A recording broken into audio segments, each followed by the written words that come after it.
la presentación de la doctora Caballero.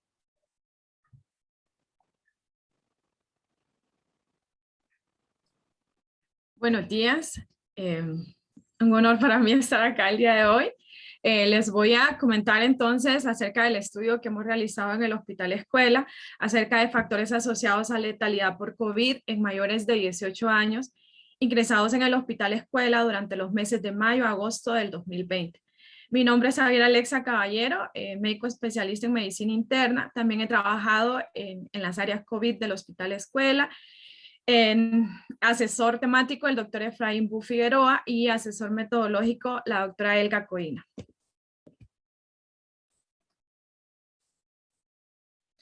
Bueno, la COVID-19 es una enfermedad de vías aéreas superiores que es causada por un nuevo coronavirus conocido, ya identificado como SARS-CoV-2.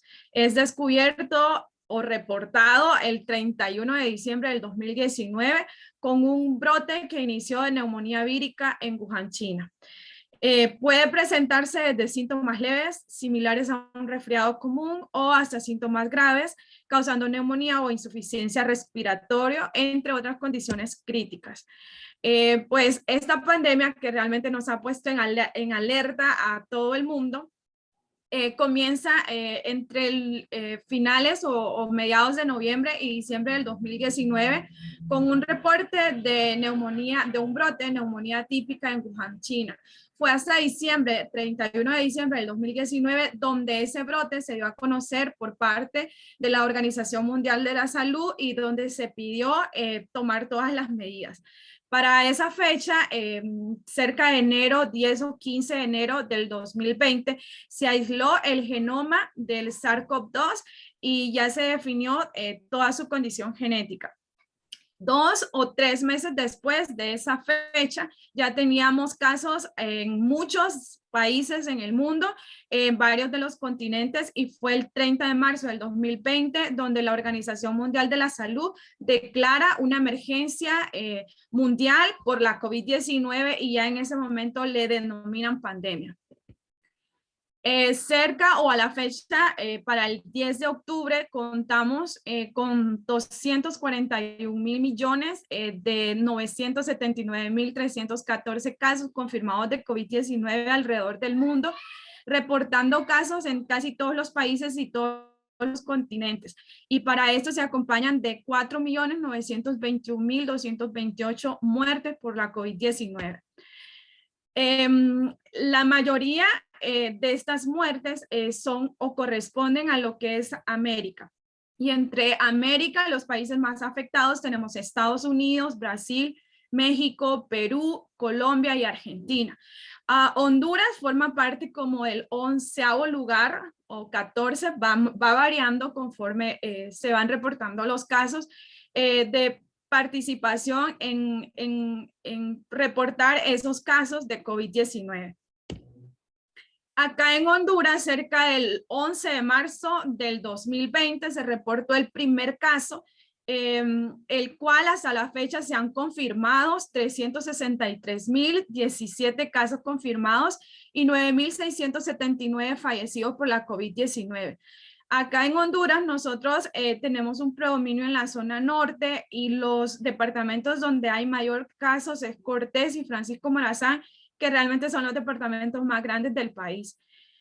Acá podemos observar una tasa de letalidad que va variando entre 2.4, 2.7 y que esto va variando conforme los casos se van registrando.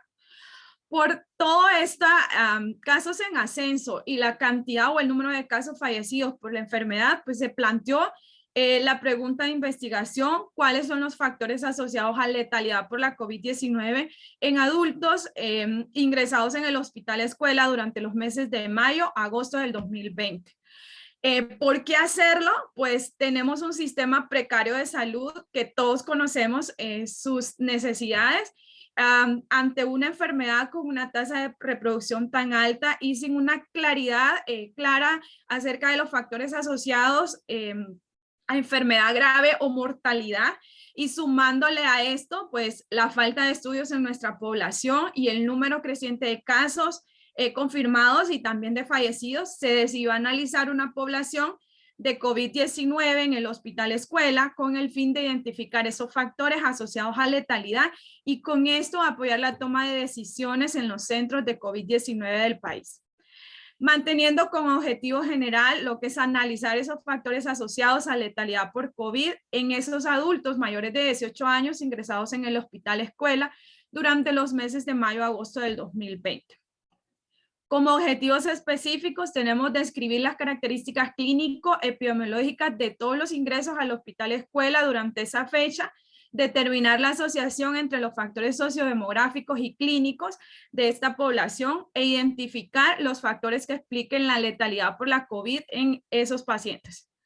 Como hipótesis se planteó que el riesgo de fallecer por la COVID-19 es igual entre el sexo y los grupos de edad y que el riesgo de fallecer por la COVID-19 es igual ante la presencia de comorbilidades. Para dar respuesta a estos objetivos se planteó un estudio analítico observacional, una cohorte retrospectiva, manteniendo o identificando dos grupos de poblaciones. En el grupo A tenemos a los mayores de 18 años hospitalizados con la COVID-19 confirmados por PCR-RT que fallecieron durante la hospitalización. Y en el grupo B, esos mismos pacientes, pero que hayan superado la fase aguda o que salieron del hospital en condición de alta médica. Se decidió realizar el estudio con una población ingresada en el hospital escuela en las salas de hospitalización. La población se tomaron todos aquellos pacientes ingresados en el hospital escuela durante esos primeros 4 meses de pandemia y como muestra no se calculó porque se tomaron todos aquellos pacientes que cumplieran los criterios de inclusión. Agregando siempre, acompañando el criterio de inclusión, que son pacientes que fueron confirmados por PCR-RT para el grupo A que fallecieron durante la estancia hospitalaria o para el grupo B aquellos que fueron dados de alta. Este fue el procedimiento que seguimos en la recolección de los datos, ¿no? Para esos primeros 4 meses contábamos con 1020 expedientes clínicos de pacientes que han estado hospitalizados con tal diagnóstico, pero en la primera revisión se excluyeron 470 expedientes clínicos, ya que algunos estaban incompletos, otros fueron trasladados del centro a otros hospitales, algunos condicionaron alta exigida o permanecieron en estado de embarazo que fueron muy pocos, ¿ok? Con eso nos quedaron 550 pacientes donde se procedió a una revisión del resultado del PCR-RT, ya que en esta primera evaluación no pudimos lograrlo porque no todos los expedientes clínicos contaban con el resultado en el expediente.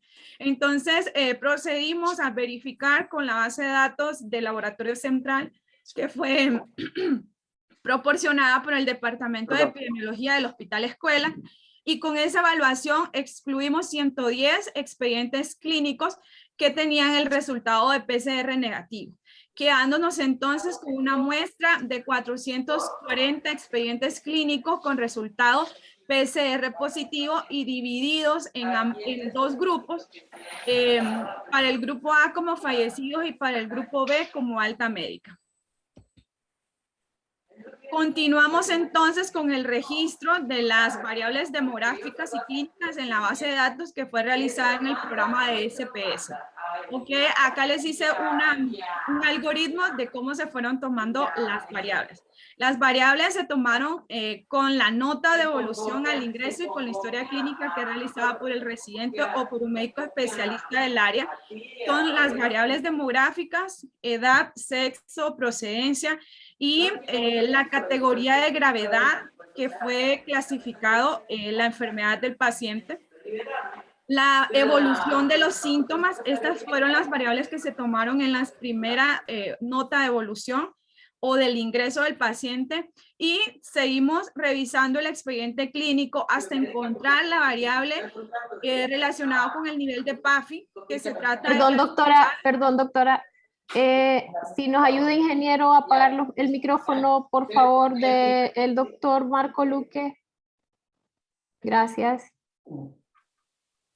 Perdón, doctora. Ok. Gracias.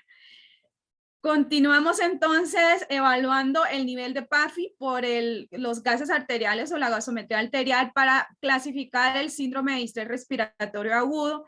Esta se tomó el peor o el más bajo de toda la hospitalización. Luego el requerimiento máximo que tuvo el paciente, el requerimiento de oxígeno máximo, perdón, y la estancia hospitalaria, los días que permaneció en el hospital hasta el evento que sería fallecer o dar de alta. Se realizó después de esto la limpieza y la depuración de la base de datos, cotejando siempre los datos erróneos, fuera de rango o registros duplicados. Se verificó la calidad de recolección de los datos con un 10% de la muestra y luego de esto se procedió a la codificación de variables para prepararlas para el análisis de datos.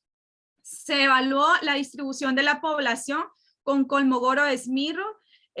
Se inició el análisis univariado con frecuencias y porcentajes para variables cualitativas y mediana y rango intercuantil para variables cuantitativas, ya que la distribución resultó no normal o libre. Para el análisis bivariado utilizamos la prueba de chi cuadrado para variables cualitativas y la U de Mann-Whitney para variables cuantitativas. Siempre en las pruebas se evaluó significancia estadística con intervalos de confianza al 95% y el valor de P menor de 0.05%. Se realizó el análisis multivariado a través de un modelo de regresión logística, evaluando el OR, donde menor a 1 indica asociación protectora, igual a 1 asociación o ausencia de asociación, más de 1 asociación de riesgo. Se evaluaron entre el OR crudo y el OR ajustado a través de la prueba de Mantel y Hansel para encontrar variables que fueran modificadoras de efecto. En esta tabla podemos encontrar el cuadro, en este cuadro número 1, las características sociodemográficas de la población bajo estudio. Podemos observar que en su mayoría el 57% son de sexo masculino. Y cuando podemos observar los grupos, en el grupo de fallecidos también predominó el sexo masculino en un 60%.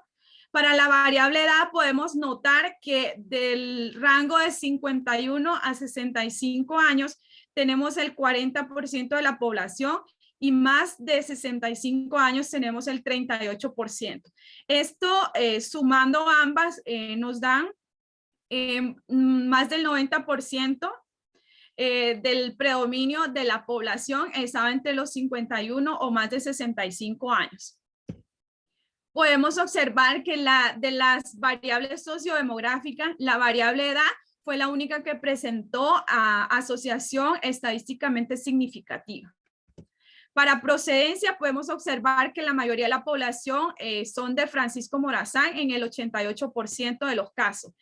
La presencia de comorbilidades se reportó en el 69% de estos pacientes, teniendo en el 58% de ellos hipertensión arterial y 41% diabetes mellitus, en menor escala insuficiencia renal crónica.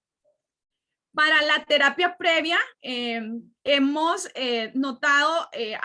anotado aquellos pacientes que habían recibido en los centros de triaje tratamiento. El 34% de esos pacientes ya habían recibido terapia de manejo en los centros de triaje, eso es un 34%, y el 66% no lo había recibido.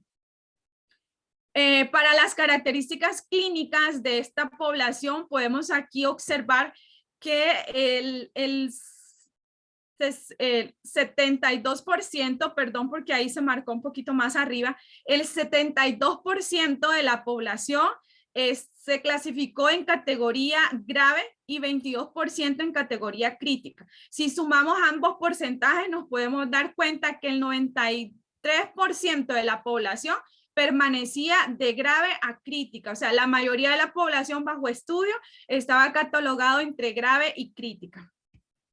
Para el nivel de PAFI que se midió con la gasometría arterial y se clasificó según los datos de distrés respiratorio, podemos observar que el 24% de la población desarrolló distrés respiratorio leve, 21% moderado y 13% severo.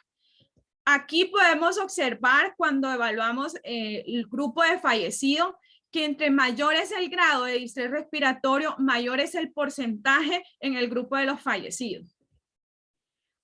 De esa misma manera podemos observar en el requerimiento máximo de oxígeno que tuvo el paciente, entre mayor es el requerimiento de oxígeno, también mayor es el porcentaje en el grupo de fallecidos. Pudiendo observar entonces para la variable categoría de edad, significancia estadística, para el nivel de PAFI, igual para el requerimiento de oxígeno. Aquí cabe mencionar que solamente un pequeño porcentaje de la muestra no requirió aporte de oxígeno. Otras de las características clínicas que nosotros podemos observar acá o que anotamos fue la evolución de los síntomas. Aquí podemos observar cómo mantenía una media toda la población de 6 días de inicio de los síntomas. ¿Ok? Manteniendo el 50% de la población tenía menos de 6 días al llegar al hospital, entre un rango de 4 y 8. Para estancia, pero es importante descartar que esta relación entre ambos grupos no fue estadísticamente significativa. Para estancia hospitalaria vemos una diferencia estadísticamente significativa donde encontramos que para el grupo de fallecidos el 50% de la población había fallecido a los 3 días de permanecer hospitalizado en el hospital escuela.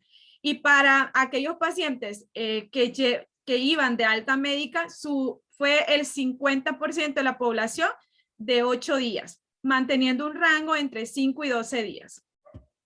Y ahí podemos observar el tiempo de enfermedad hasta producir el evento, que es realmente la suma de la evolución de los síntomas más la estancia hospitalaria, y podemos observar que es estadísticamente significativa más que todo por el efecto de la estancia hospitalaria.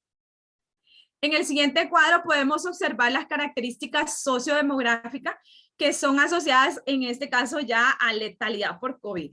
Y podemos observar la primer variable demográfica, que es el sexo, como el sexo masculino mostró 1.6 más posibilidades de fallecer por la COVID-19 en comparación con las mujeres, siendo este resultado estadísticamente significativo. Para la variable edad podemos observar que el grupo de 51 a 65 años mostró 4 veces mayor probabilidad de fallecer por la COVID en comparación con los menores de 31 años, siendo estadísticamente significativo. Igual para más de 65 años, la posibilidad de fallecer por la COVID subió a 11 veces en comparación con aquellos menores de 31 años. Si acá podemos observar la variable comorbilidad, que fue definida entre si tenía una comorbilidad, cualquier comorbilidad o no, podemos observar que esta variable no mostró significancia estadística al relacionarla si favorecía o había mayor probabilidad de fallecimiento. A pesar de que el OR es más de 1, nosotros podemos observar que la unidad está incluida en el intervalo de confianza y el valor de P no es significativo. Igual pasó cuando evaluamos de forma separada la hipertensión y la diabetes mellitus, igual que la insuficiencia renal crónica. La última variable de este cuadro es la terapia que recibió el paciente, donde pudimos observar que esta tampoco resultó ser estadísticamente significativa.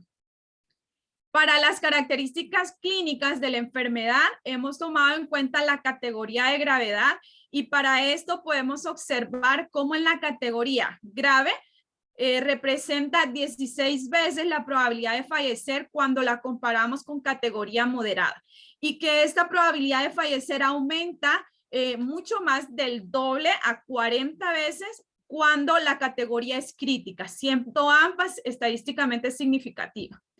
Para el grado de distrés respiratorio podemos observar que el distrés respiratorio moderado aumenta 7 veces la posibilidad de fallecer y para el grado severo aumenta 26 veces la posibilidad de fallecer cuando se compara con aquellos pacientes que no desarrollan distrés respiratorio. En el requerimiento de oxígeno, nosotros acá podemos observar cómo a medida que el requerimiento aumenta, o el requerimiento de oxígeno aumenta, la probabilidad de fallecer también aumenta. Dividimos entonces aquellos pacientes que no requirieron oxígeno, con los que requirieron bajo flujo y alto flujo, que en ellos se incluye ventilación mecánica. ¿Okay? Pero pudimos observar aquí que aquellos pacientes que requieren alto flujo, la probabilidad de fallecer aumenta 43 veces, ¿ok? En comparación con aquellos que no requirieron alto flujo. Y para aquellos pacientes que requirieron oxígeno en bajo flujo, la probabilidad de fallecer aumenta 5 veces en comparación con los que no requirieron oxígeno, siendo ambas resultados estadísticamente significativos. Y aquí podemos observar, para la variable evolución de los síntomas no hay asociación de riesgo. El llegar a cuántos días de evolución al hospital no fue relacionado con mayor riesgo de fallecer por COVID, pero sí lo fue la estancia hospitalaria, que realmente aquí se presenta como un factor protector en relación a el riesgo de fallecer por la COVID-19. Acá podemos encontrar el modelo final que se planteó con las variables que suelen explicar la condición de muerte por la COVID-19. Y nos hemos quedado entonces con la variable edad, con variable requerimiento de oxígeno y con el nivel de PAF y el tiempo de enfermedad. Para la variable edad pudimos observar significancia estadística, pero en este caso la posibilidad de fallecer por la COVID-19 aumenta 24 veces en aquellos pacientes que son mayores de 65 años.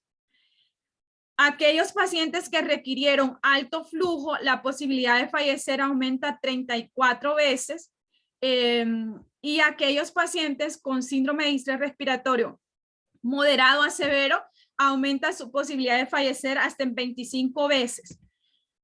Con esto, pues hemos quedado que aquellos factores que aumentan la probabilidad de fallecer por la COVID-19 está el sexo masculino y la edad. Es muy similar a lo que ha reportado Ebinger y colaboradores en California, Estados Unidos, en enero y mayo del 2020. Es importante resaltar que el sexo masculino perdió significancia estadística cuando se ajusta por categoría y por distrés respiratorio. Esto fue un efecto similar a lo que reportó Bencés y colaboradores en Perú de una cohorte de mayo a junio del 2020, y además apoyada por Ebinger, donde ellos aclaran al final del artículo que el sexo no explicó la causa de fallecer por la COVID-19. Por esta razón, hemos aceptado la hipótesis nula en relación al sexo y rechazamos la hipótesis nula en relación a la edad.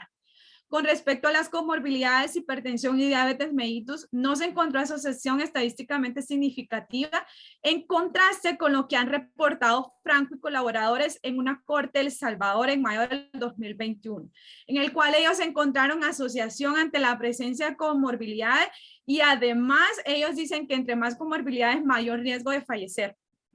Ese contraste se podría ser explicado por las características de nuestra población de estudio, donde el 92% permanecía entre categoría severa o crítica.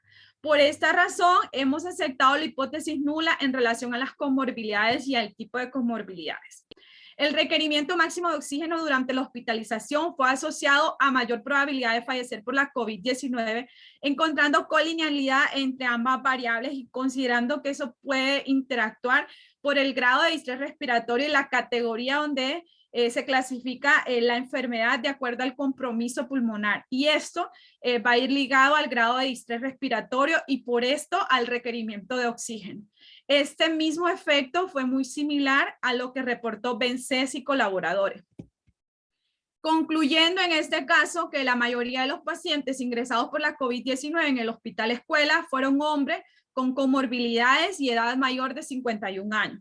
Que la edad mayor de 51 años y el sexo masculino fueron los factores demográficos asociados con la posibilidad de fallecer por la COVID-19. La categoría de gravedad severo a crítico, el distrés respiratorio moderado o severo y el requerimiento de oxígeno en alto flujo fueron factores clínicos asociados con la posibilidad de fallecer por la COVID-19. Y los factores de riesgo que explican la letalidad por la COVID-19 en el hospital escuela fueron edad, distrés respiratorio y requerimiento de oxígeno, agregando que es el distrés respiratorio el único de estos que suele ser modificable. Sugerimos con esto a la CESAL establecer terapias enfocadas a disminuir la progresión o aparición del distrés respiratorio, estableciendo prioridades en pacientes menores de 65 años sin importar la presencia o no de comorbilidades o sexo. Sugerimos a la comunidad científica realizar análisis en pacientes con COVID-19 con la finalidad de buscar factores asociados a la aparición o a la progresión del distrés respiratorio o replicar este mismo estudio ampliando las variables demográficas y agregando variables laboratoriales y terapéuticas. ¿Cuáles fueron las limitantes del estudio? El extravío de algunas de las hojas de expediente clínico y la dificultad que se ha tenido en la recolección de los informes del resultado de PCR. Además, el diseño al ser retrospectivo limita a llevar o a continuar variables solo las que están registradas en el expediente clínico, por lo que nos limitamos en muchas de las variables. Los escucho.